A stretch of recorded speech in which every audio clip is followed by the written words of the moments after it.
The punishment. The great hall was silent. Thousands of aliens sat in rows, watching. Their eyes were cold. No one dared to speak. In the center stood a young alien woman, her wrists chained in glowing light cuffs. Her long silver hair fell over her face. Her name was Zaya, daughter of a royal commander, a noble woman, proud and fearless. Today, she was on trial. A tall alien judge stood in front of her. His voice was deep and hard. "Zaya of House Varel," he said, "you disobeyed the Empress's order. You refused to marry Prince Therok." Zaya raised her head slowly. Her violet eyes burned with anger. "I will not marry a man I do not love," she said, "even if he's a prince, even if she is the Empress." Gasps filled the room. No one ever spoke like this. The judge stared at her for a long time. "Then you shall face punishment," he said. Zaya did not flinch. "Do what you want. I am not afraid." The judge nodded. "Very well." He pressed a button. A large screen behind him lit up. The face of a human man appeared. Tall, strong, scar across his jaw, eyes like a quiet storm. Zaya's heart stopped. "This is Kale," said the judge. "He is from Earth, a human soldier." Whispers spread like fire. A human. They were seen as weak, dirty, not fit for royal blood. Zaya's mouth dropped open. "You can't be serious. You refused a prince," the judge said. "So now you will marry a human. You will live with him and serve your punishment as his wife." Zaya's scream echoed through the hall. The ship that carried her away was dark and silent. She sat alone, hands still cuffed. Her eyes stared at the stars outside the window. This couldn't be real. A human. They were beneath her. She was a noblewoman. This was shame. Humiliation. A punishment worse than death. She gritted her teeth. "I'll make his life hell," she whispered. "He'll regret ever touching me." The ship landed hours later on a quiet planet. Green forests, soft air, simple buildings. A human colony. Zaya was pulled out by guards and led toward a small house made of stone and wood. There, waiting at the door, was Kale. He stood tall and still, his face calm. No smile. No anger. Just silence. Zaya's eyes narrowed. She expected him to look excited. Maybe greedy. Maybe nervous. But he just looked tired. Like he didn't even want this marriage. The guard handed Kale a small device. "Sign here," the guard said. "It confirms the bond. She is yours now." Kale looked at the device, then at Zaya. He said nothing. Then he pressed his thumb on the screen. Bond confirmed. Zaya looked away, furious. She wanted to scream, to fight, to run. But the guards left. Now it was just her. And the human. Inside, the house was simple, clean, warm. Zaya sat on a wooden chair, arms crossed. She refused to speak. Kale walked into the kitchen and returned with water and food. "I don't eat human food," she said coldly. He didn't argue. He just placed it on the table and walked away. Later, he returned with a blanket and a pillow. "You can take the bed," he said. "I'll sleep on the floor." Zaya blinked. That was not what she expected. "No," she snapped. "This is my punishment. You don't get to play the good man." Kale looked at her for a moment. Then he nodded. "Suit yourself," he said. He placed the blanket on the couch, lay down, and closed his eyes. Zaya stood there, confused. No shouting. No threats. No controlling behavior. Just quiet. She walked to the bedroom. The bed was soft. She sat on the edge, breathing fast. She had never felt so lost. Suddenly, her foot slipped on the rug. She stumbled forward, and a hand caught her arm. She gasped. Kale was standing there. His hand gently held her elbow, steadying her. Zaya stared at him. His touch was warm, strong, but careful. For a moment, time froze. She pulled her arm back quickly. "I don't need your help," she said, her voice shaking. Cale nodded once. "I know." He walked away again, leaving her alone. Zaya sat on the bed, holding her arm where he touched her. Her heart was beating too fast. She hated this, hated him. But why did that small touch make her feel safe? The human touch. The morning sun peeked through the small window. Soft golden light spilled across the floor of the stone house. Zaya opened her eyes slowly. Her body was wrapped in a warm blanket, the kind she never used on her home planet. Everything felt too quiet. No servants, no guards, no soft music in the morning. Just birds singing. She sat up quickly. Her long silver hair fell over her shoulder. She looked around. The room was plain but clean. No gold, no crystals. Just wooden shelves, a simple lamp, and a small mirror. Her eyes narrowed. She wasn't dreaming. She was really here. Married to a human. Zaya groaned, pushed the blanket away, and stepped down. Her feet touched the cold floor. She hated it already. In the kitchen, Cale was making something on the stove. He didn't turn when she walked in. He just said, calmly, "There's tea, if you want." Zaya didn't answer. She sat at the table and watched him. He moved with slow, quiet control. Every step he took was calm, strong, but never loud. He placed a cup of tea in front of her. "I didn't poison it," he said without looking at her. Zaya raised one eyebrow. "I wouldn't care if you did." Cale smirked, just a little, then went back to cooking. Zaya stared at him for a moment. Most human men, she had heard, would act proud if they married an alien woman. Some might try to touch her, control her, brag about it. But Cale was different. Too quiet. Too careful. Later that day, she explored the area around the house.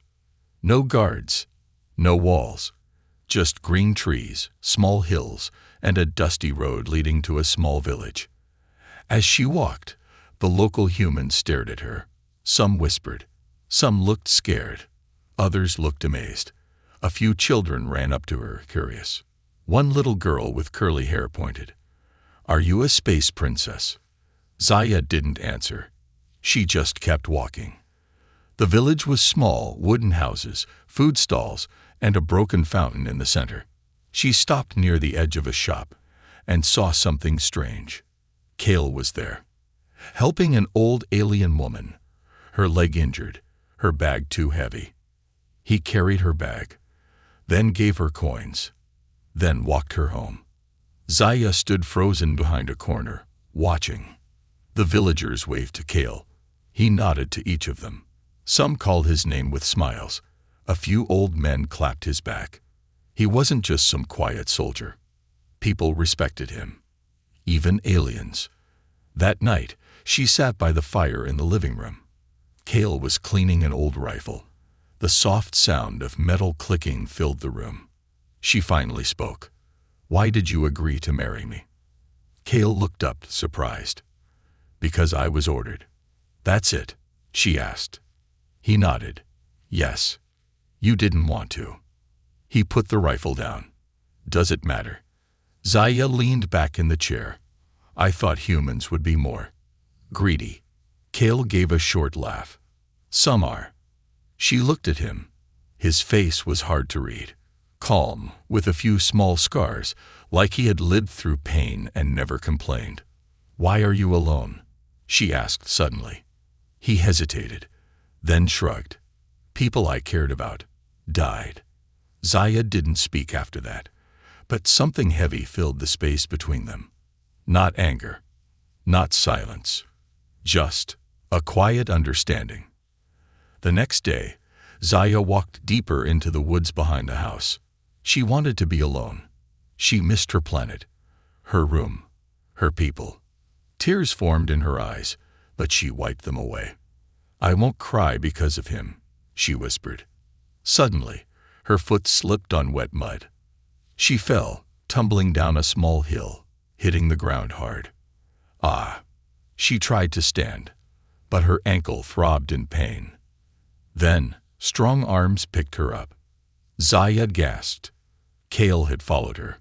He said nothing, just lifted her gently and carried her back toward the house. "Put me down," she yelled. But he didn't. His grip was firm, but not rough. His chest was warm. Her face was close to his neck. She could feel his heartbeat, slow and steady. She stopped struggling. For the first time in days, she felt safe. Back in the house, Kale placed her carefully on the bed. He checked her ankle, wrapped it tightly, and brought her water. She watched him the entire time. He wasn't smiling. He wasn't showing off. He was just helping her. She spoke again. "Why are you being kind to me?" He looked at her. "Because you're hurt." "That's not a reason," she said softly. Kale stared at her, his voice low. "Maybe kindness doesn't need a reason." That night, Zaya couldn't sleep. She kept thinking about that moment, when he picked her up, his arms around her, his hands supporting her back, his scent, his warmth. She touched her own hand where he had held her earlier. Why did it feel like electricity had passed through her? Was it just because she was lonely? Or was Kale different? She looked toward the living room. He was asleep on the couch, arms crossed, breathing softly. Zaya whispered to herself, "What kind of man are you?" The next morning, Kale was gone. She limped outside and saw him in the distance, training alone with a sword, moving like wind through trees. His movements were sharp, graceful, deadly, but beautiful. Zaya's heart skipped. This human wasn't weak. He was a warrior, but also a protector. And something deep inside her began to shift. Secrets of the human. Days passed slowly in Kale's house. Zaya still limped, but her ankle was healing. She spent more time sitting near the window, watching Kale work in the garden or repair old tools. He didn't talk much, but when he did, his words were calm and honest. Zaya hated to admit it, but something inside her was changing. She wasn't angry all the time anymore. She wasn't planning how to escape. She was curious. One morning, Zaya was washing fruit in the kitchen when she noticed a small drawer under the table, old and half-broken. She opened it. Inside were strange things: photos, a metal badge, and a folded piece of cloth. She pulled the cloth out and gasped. It was an alien soldier's patch, a rare one, only given to war heroes. She picked up the badge. It had Kale's name on it, but next to his name were two alien symbols. That meant honor from both human and alien forces, a very rare thing. Zaya stared at the objects. Her heartbeat quickened. Who was he? Why had no one told her? She closed the drawer as Kale walked in. He saw her hand on the handle. Their eyes met. He didn't get angry. He just said, "Find what you needed." Zaya stood slowly. "Why didn't you tell me? You were a war hero." Kale shrugged. "It doesn't matter anymore." "It does to me," she said. He paused. His eyes looked far away, like he was remembering something painful. "I saved lives," he said. "But I also watched people die. I don't need medals for that." Zaya didn't reply. She looked down, confused by her own feelings. This man had honor, more than many aliens she knew. Later that day, she walked to the village alone. Her limp was almost gone. She wore a long robe and kept her head down. But when she passed the old market, someone called out, "You're the alien married to Kale, right?" She turned. An old alien vendor with wrinkled skin was smiling. "You're lucky," he said. "Kale saved my son in the war. Refused the reward. Just gave him water and left." Another voice joined in. A woman added, "He fixed our roof when no one else would help. Never asked for anything." Zaya stood still, shocked. More people came. A child pulled on her robe. "He gave me shoes when mine broke." The crowd grew. Everyone had a story. Everyone respected him. Zaya walked away slowly, heart full of strange emotion. This wasn't what she expected. She had thought he was just a tool in her punishment. But now, she felt something else, something warm. That evening, she waited for him to return from the forest. When he entered the house, she stood in the middle of the room. "I went to the village," she said. He nodded, setting down a bag. "They told me about you," she continued. "What you did in the war. How you help people." Cale didn't look surprised. "Let me guess. You thought I was just a farmer." "I thought you were nothing," she said honestly. "But now, I don't know what to think." Cale's eyes softened, just a little. "I don't need you to think anything," he said. "You're free to feel how you want." Zaya stepped closer. "But I want to understand you." Cale looked at her, quiet. "I don't know if I can be understood," he said. "Not by someone like you." Zaya's lips trembled. "What does that mean?" "You came here angry. Proud. You still look at me like I'm less than you." She looked away. He was right. But that was changing. The next day, Zaya found a hidden path behind the forest. She followed it, curiosity pulling her forward. After some time, she saw a small building, an old shelter. Inside, she found something unexpected. Children, alien orphans, some with blue skin, some with wings, some with scars from the war. And among them, Cale, sitting on the floor, reading a book. A tiny alien girl sat in his lap, laughing. Another child tugged on his sleeve. Cale smiled, gently patting their heads. Zaya stood in the doorway, stunned. She stepped back quietly and returned home. That night, she waited for Cale again. When he entered, she stood up. "I saw the children," she said softly. Cale looked tired. "I try to help when I can. They love you." "I'm not their father," he said, "but I try to make sure they feel safe." Zaya's eyes filled with tears. She didn't know why. Maybe because she had never seen such kindness, especially from a human. Later, after dinner, she sat beside the fire. Cale sat across the room, polishing his sword. She finally whispered, "I used to think humans were dirty, weak." Cale said nothing. "I was wrong," she continued. "You're more noble than anyone I knew back home." Still, Cale didn't speak. She looked at him. Her voice shook. "I'm not proud of how I treated you." Finally, Cale spoke. "You were raised to hate us. I don't blame you. But I want to change," she said. "If that means anything to you." He looked at her, really looked at her, for the first time in days. "It means something," he said quietly. That night, she couldn't sleep again. She kept thinking about the way Cale held the children, the way he spoke to her with respect, even when she insulted him, the way his touch felt the day he helped her from the hill. She placed her hand on her chest.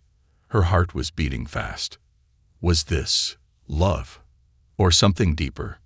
Whatever it was, she wasn't afraid anymore. She didn't want to escape. She wanted to stay. With him. The forbidden bond. Zaya stood in front of the mirror, brushing her long silver hair. The reflection showed a different person now. Softer eyes. A calm face. She didn't know when it had happened, but the hate in her heart had faded. She no longer thought about escaping this place. She no longer feared waking up in a human's home. Because this house no longer felt like a prison. It felt like peace, and the man she once saw as punishment. He was now the only one she wanted to see when she opened her eyes in the morning. That afternoon, Zaya sat with Cale under the old tree behind the house. A warm breeze moved through the leaves. Cale was fixing a broken lantern while she sat quietly, watching the sky. "You always fix things," she said softly. Cale smiled a little. "Only what's broken." She turned to him. "What about people? Do you fix them too?" He didn't answer right away. "Sometimes," he said at last, "but only if they want to be fixed." Zaya looked down at her hands. "I think I was broken." Cale stopped working. He looked at her. "You were angry, hurt, not broken." She met his eyes. But you didn't give up on me. His eyes softened. You're worth more than you think. Her chest tightened. No one had ever said that to her before, not even her own family. The next day, a royal drone flew over the village. Its shadow passed over the market and Kale's house before zooming into the clouds. Zaya froze when she saw it. That drone came from the Empire. Someone was watching. And that meant someone knew. That night, Zaya couldn't sleep. She paced the room while Kale sat on the couch. "They're watching us," she said. He nodded. "I know. What if they come for me? Then I'll protect you." She turned to him. "Why? You don't owe me anything." Kale stood slowly. He walked toward her, stopped only inches away. His voice was low. "Because I care about you." Her eyes widened. "You? What?" "I don't know when it started. Maybe the day I saw you fall, and still stand up with fire in your eyes. Maybe when I saw you talking to those children, trying to understand their pain." He took a deep breath. "I care. That's the truth." Zaya's breath caught. Her heart was pounding. She reached up, almost without thinking, and touched his hand. His fingers closed around hers. Warm, steady, real. The next morning, she wore a simple human dress. Light blue, soft fabric, no jewels, just something peaceful. When she walked into the village beside Kale, people stared, but not in fear. In respect. Some even smiled at her. Zaya helped the old woman at the bakery. She helped pass out food to the orphans. She even gave her favorite bracelet to the little girl with wings. Kale watched from a distance. He saw her laugh. He saw her kneel to tie a child's shoe. And in that moment, he knew she wasn't just a noble alien anymore. She was becoming someone better. Someone kind. Someone his. But peace doesn't last forever. Later that week, a large alien ship landed near the village. Royal guards stepped out, and with them came Prince Theric. Tall, golden armor, sharp jaw, eyes filled with fire and jealousy. Zaya stepped outside the house when she heard the engines. Her heart dropped when she saw him. Theric marched straight toward her. "You left your blood behind for a human." He spat. "A creature from Earth." Kale stepped forward calmly. "Careful how you speak." Theric laughed. "You think I fear you, human." He turned to Zaya. "I came to give you a chance. Come back with me. I'll forgive this embarrassment." Zaya looked at Kale, then back at Theric. "No," she said clearly. Theric's face twisted with rage. "You belong to me." "I belong to no one," she snapped. "And I choose him." The crowd gasped. Kale stood frozen. Theric growled. "Then he dies." He reached for his sword. Kale stepped forward. Zaya jumped between them. "No." Theric froze, stunned. "You would defend him with your life?" he asked. "I would," she said. "Because I love him." For a long time, no one spoke. Even Kale looked shocked. She turned to him. "I mean it," she whispered. He slowly took her hand in front of everyone. And in front of the whole village, they kissed. It was not loud, not wild. It was soft, honest, real. The kiss of two people who had found something rare in each other. Theric turned without a word, stormed back into his ship. But as the engines roared, no one noticed the small device he left behind. A tracker, with blinking red light. That night, Zaya sat beside Kale on the porch. "You didn't have to say it," he said. "Not in front of everyone." "I wanted to," she replied. He looked at her. "It's dangerous." "I know." She rested her head on his shoulder. "But I'd rather die for love than live in fear." He took her hand again and held it like he would never let go. In the sky above, a satellite zoomed in. Inside the royal palace, the Empress watched the screen. She saw her noble daughter kissing a human. One of her guards looked at her. "Shall we prepare for punishment?" The Empress didn't answer. She just stared at the screen. Then, after a long pause, she said quietly, "Maybe love is the strongest punishment of all." The jealous prince. The days after Zaya's public confession were quiet, but only on the surface. People in the village treated her differently now. Children smiled. Women brought her fruit. Men nodded with respect. And Kale, he watched her like she was something sacred. He didn't say much. He never did. But in every small act, pouring her tea, opening doors, standing quietly by her side, he showed what he felt. Zaya had never known love like this. Not from her world. Not from her people. But in her heart, fear grew like a shadow. Because Prince Therak was not the kind of man who walked away quietly, and he hadn't come alone. One evening, Kale returned from the woods with a tense expression. Zaya met him at the door. "What happened?" "There's movement near the ridge. Alien soldiers. Light armor. Stealth formation." Her breath caught. "Therak." Kale nodded. "He's planning something." Zaya stepped back. "I'll talk to the Empress. Maybe she doesn't know." "She knows," Kale said. "She just hasn't decided what to do." They stood in silence for a moment.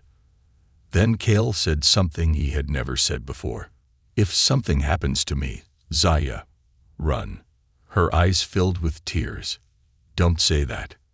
He placed both hands on her arms. "I don't regret this," he said. "Not 1 second. Loving you was never a punishment. It was the first gift I've had in years." She shook her head. "No, you're not going to die. Not for me." But deep inside, they both knew. Therak would return. And he did. 3 days later, the sky above the village thundered as a gold-plated alien warship descended. Villagers ran for cover. Children screamed. The air shook. Kale stepped outside, sword on his back, gun at his hip. Zaya followed him, her heart beating like a drum. The ship opened. Therak walked out, not in armor, but in royal battle robes, a symbol of blood duel. His eyes locked on Kale. "You stole what was mine."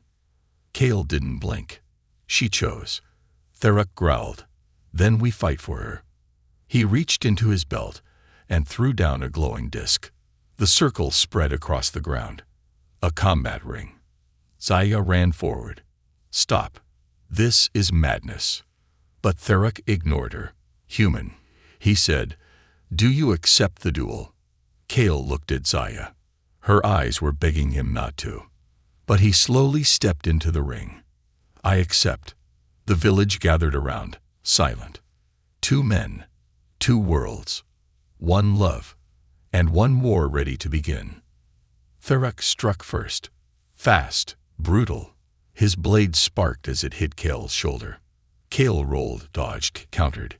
His blade was slower, but more focused. Zaya couldn't breathe. She had seen battles before. She had trained with elite guards. But this was personal. Therak fought with rage. Kale fought with control. But Therak's power was growing. A sharp hit knocked Kale to the ground. Therak raised his sword. Zaya screamed, "Kale." But the human rolled, swung his leg, and knocked Therak's feet out. They both fell. Blood hit the sand. Zaya ran toward them, but the guard held her back. The duel is not over. She watched in horror as Kale pushed himself up, blood dripping from his arm. He raised his blade one last time. Therak laughed. "You're bleeding, human. This is your end." Kale didn't answer. He just charged. The move was fast, unexpected. His sword struck Therak's chest. Sparks flew. Therak stumbled back, then fell, breathing, but defeated. The circle glowed red. The duel was over. Zaya broke free and rushed to Kale. His chest was heaving, face pale. She grabbed his face. "You're hurt." "I've had worse," he whispered with a smile. She held him tightly, tears falling onto his shoulder. Around them, the village clapped, cheered. But Zaya didn't hear them. She just held the man she loved. alive, still hers. Later that night, Kale lay on the bed, arm wrapped in bandages. Zaya sat beside him, brushing his hair gently. "You didn't have to do that," she whispered. "I would do it again," he replied. She leaned down and kissed his forehead. "I thought I lost you." "You'll never lose me," he said, his hand finding hers. They lay there in silence. Two people from different worlds, now completely connected. Far above the planet, in the Empire's throne room, the Empress watched a live feed of the duel. Her eyes were cold. Her advisor stepped forward. "The human won." "Yes," she said softly. "And the people support him." The Empress stood, slowly walking to the window. "Then let them have their love," she said, "for now." "But what if the nobles rebel?" the advisor asked. The Empress turned, and for the first time, a faint smile appeared on her lips. "Let them rebel," she said. "I once believed strength came from power, but maybe it also comes from love." Back on the planet, Zaya stood by the window, watching the stars. Kale came up behind her and placed a hand on her shoulder. She turned around and rested her head against his chest. "Do you still think this is a punishment?" she asked. He kissed the top of her head. "No, I think it's the best thing that's ever happened to me." She looked up at him. "I used to believe humans were nothing, but now I know the truth." He smiled. "And what's that?" "That your heart is stronger than any sword, kinder than any king." Kale kissed her. Soft, deep, real. And for the first time, they both felt truly free. War or love, it began with a sound, a strange beeping under the wooden floor. Zaya had just placed a flower vase on the table when she heard it. At first, she thought it was a machine, maybe something Kale had left charging. But the sound was steady, cold, hidden. Her eyes narrowed. She bent down near the fireplace. The sound was coming from under the floorboards. Carefully, she pulled up the wooden panel. Her heart froze. A small black device was blinking red. Zaya's breath caught. She had seen this tech before, military bomb, disguised to avoid scanners. And beside it, a small symbol etched into the casing. Therak's crest. She ran outside, her voice breaking the air. "Kale, get out." He was in the back garden, tending to the small plants near the fence. He turned quickly at her voice. Zaya screamed again, "There's a bomb." Before he could move, boom. The house exploded behind her. Fire ripped through the windows. Wood shattered into the air like knives. The shockwave knocked Zaya to the ground. Kale ran to her, pulling her into his arms. She coughed, eyes stinging from smoke, but she was alive. Barely. The village came running. People screamed. Water buckets were passed. The fire was finally controlled. But the house, their home, was gone, burned to ash. Zaya sat in the dirt, shaking, her dress torn. Kale stood silently, covered in soot and blood. His hands were clenched into fists. No one said a word, until Zaya whispered, "He tried to kill us." Kale nodded, "And next time, he won't miss." That night, the village leaders gathered, alien elders, human farmers, a few guards from the capital outpost. Zaya stood before them, her silver hair dirty, her face full of fire. "No more hiding," she said. "This wasn't just revenge. Therak wants war." A human elder asked, "Why now?" "Because he lost," Zaya said, "and he hates losing. He would rather destroy everything than let us live in peace." Another alien spoke, "But if we fight back, it will start a war between humans and the Empire." Zaya looked around, then stepped forward. "No, I will stop this war. I swear it." After the meeting, Kale sat beside the river, sharpening his blade. Zaya joined him, sitting in silence for a moment. Then she said, "I sent a message to the Empress." He looked at her. "What did you say?" "I told her everything. The bomb. Tharok. Our love. And my choice. What choice? Zaya turned to him. I gave up my title. Kale froze. You what? I'm no longer royal, she said. I told her I'd rather be a commoner with you than a princess without you. He reached for her hand slowly. You didn't have to do that, he said. I wanted to, she whispered. Their fingers locked. And now? He asked. Now, she said, standing up, I fight for love. The next morning, a small imperial ship landed near the village. Not a warship, just a single envoy. Zaya stood tall as the door opened. Inside was her younger brother, Kalian, dressed in royal armor but with soft eyes. He walked to her and bowed. Sister, he said. Brother, she replied. Did the Empress send you? He nodded. She sends her answer. Zaya braced herself. She says this, if love has made you strong, then let it speak louder than war. Zaya's eyes widened. She's not angry. She's watching, Kalian said. She wants to see if love can change things. He paused. But Tharok is not finished. Zaya turned to Kala. We need to end this. For good. They knew where Tharok was hiding. An old empire bunker on the mountain ridge, guarded by loyal soldiers, forgotten by the Empress. Kale and Zaya went together. No army, just the two of them. When they arrived, storm clouds filled the sky. Thunder cracked as they walked into the stone bunker. Inside, torches burned. Guards stood aside, stunned at the sight of them. And in the center, Tharok, waiting. You came to die, he said. No, Zaya replied. I came to end your war. You think love is enough to stop me?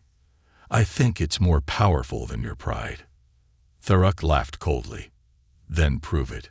Suddenly, guards raised weapons.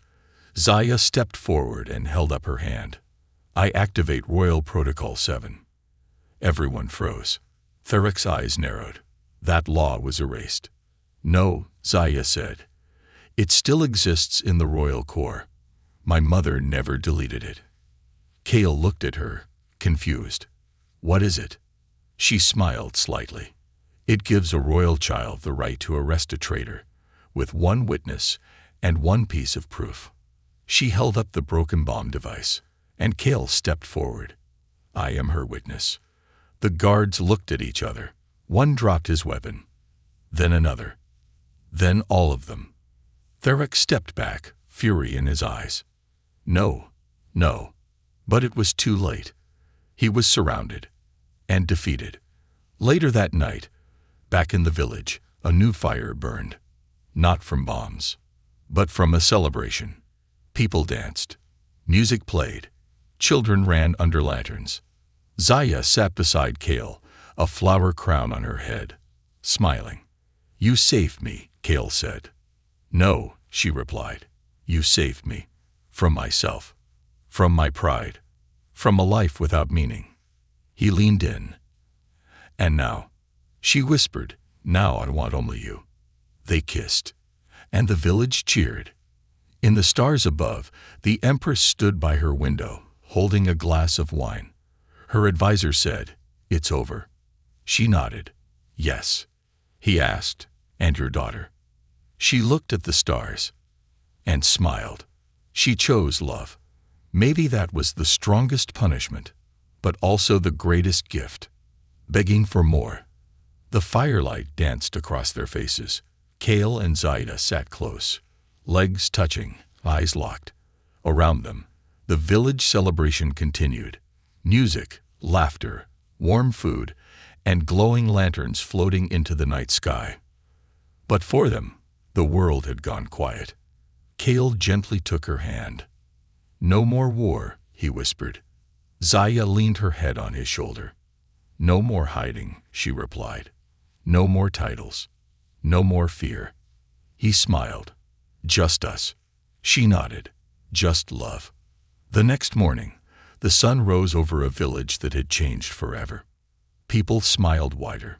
Humans and aliens worked side by side. And at the center of it all was Kale and Zaya, the human and alien who had proven that love could do what power and politics never could. They stood hand in hand, watching the children play in the ashes of what had once been their destroyed home. Zaya turned to him. "We should rebuild." Kale looked at her, amused. "Another stone house." She shook her head, smiling. "No," she said. "A home. With a garden. With big windows. Maybe even a treehouse." Kale laughed. "That's a lot of work." She stepped closer. "Then we better get started." Over the next few weeks, the village helped them build. Humans carried stone. Aliens shaped metal beams. Children painted wood. Every part of the home had a story, a memory. Zaya designed the garden herself, rows of colorful alien flowers mixed with Earth's wild roses. Kale built the front door by hand. Above it, he carved the words, "We begin again." One evening, after the house was finished, Kale lit the fireplace while Zaya placed small glass lamps on the windowsills. She turned to him and said, "There's something I never told you." He raised an eyebrow. "Should I be worried?" She sat down, her voice soft. "When they told me I had to marry a human, I wanted to break everything. I swore I'd never love you. I planned to leave as soon as I could." He smiled gently. "I figured." "But," she said, walking toward him, "that first night, when you touched my hand to help me sit, I felt something." He stepped closer. "What did you feel?" "Confused, warm, scared. I hated how it made me want more." Kale leaned down. His voice was almost a whisper. "And now?" She placed her hands on his chest. "Now I beg for more." Their lips met, slow and deep. Not the kiss of strangers. Not even the kiss of lovers. But of soulmates who had blood, healed, and grown together. That night, under soft candlelight, they lay wrapped in each other's arms. Skin to skin. Heart to heart. Zaya traced the scar on Kale's chest with her fingers. "This one." "Blaster shot," he replied. "Saved an alien child. Didn't know she was a princess." Zaya smiled. "You really can't stop saving people." He brushed her hair back. "Only the ones worth saving." Her eyes softened. "I don't deserve you." He pulled her closer. "You deserve everything." She buried her face in his neck. "Then don't ever leave me." He whispered into her hair, "Never." The seasons changed. Spring came with bright skies and sweet fruit. Children played in the field. People visited from far planets to see the human and alien who chose love over war. Zaya began teaching young girls how to grow gardens, how to read, how to choose strength without anger. Kale trained young men in self-defense, kindness, and courage. They became more than a couple. They became a symbol. One day, a letter came. Delivered by royal ship, it carried the seal of the Empress. Zaya opened it carefully. It said, "You disobeyed me. You left the throne. You broke our laws. And still, you brought peace. You did what I could not. If you ever return to the Empire, the gates will open, not as punishment, but in honor. Empress Vera." Zaya folded the letter slowly. "I don't want to go back," she said. Kale wrapped his arms around her. "Then we don't." She looked up. "You wouldn't mind giving up a royal life." He smiled. "I've got a royal wife, a quiet home, and a stubborn garden. What more could I want?" She laughed. "Maybe a daughter." Kale blinked. Zaya stepped back, her smile wide. "I'm pregnant." He froze, speechless. Then he wrapped her in his arms, lifting her off the ground. Tears filled his eyes. "We're going to be a family." She kissed his cheek. "Yes, and if it's a girl, she'll be half human, half alien. But all love." 9 months later, in the same house they built with their own hands, Zaya gave birth. A little girl, with Kale's eyes and Zaida's silver hair. They named her Eliz, meaning hope in both their languages. Years passed. Kale grew older, his strength never fading. Zaya's beauty never dimmed, but her eyes carried wisdom now. Together, they raised Elias among flowers, stories, and peace. And one night, as the stars shone above, Elias looked up at her parents. "Is it true you two used to hate each other?" Zaya laughed. "He was my punishment." Kale added, "And she was my headache." They both smiled. "But then we touched," Zaya said, "and everything changed." Elise tilted her head. "What did you feel, Mama?" Zaya leaned closer and whispered to her daughter. "His touch made me feel something I never knew before. I wanted to fight it, but deep inside, I begged for more.